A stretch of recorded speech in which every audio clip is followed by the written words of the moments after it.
Hari twari akwa njĩtagwo Mwangi Magnet, the coordinator wa gĩkundi gĩkĩ gĩa Charity Ambassadors in Kenya, kĩambĩrĩirie nyenda cia ũkinyanĩria Facebook, na kuma 2016 tũkoretwo tũgĩteithia ciana cia ndigwa, tũgathiĩ tũgacifeed na tũgaciteithia.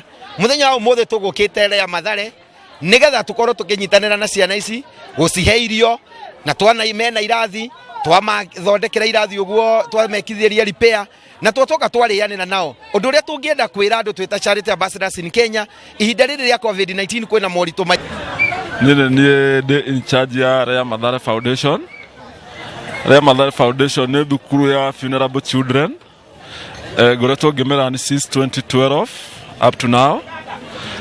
Kwa ihinda rĩrĩ ndĩna ciana 100, na ciana ici ngoretwo ngĩgerera mathĩna maingĩ, mabuku, school fees, uniform, irio, na ona irathi ti njega. Na mũthenya wa ũmũthĩ ndacokeria Charity Ambassadors ngatho nĩ ũndũ wa gũtũrehera irio, thimiti, mabuku na indo ingĩ nyingĩ.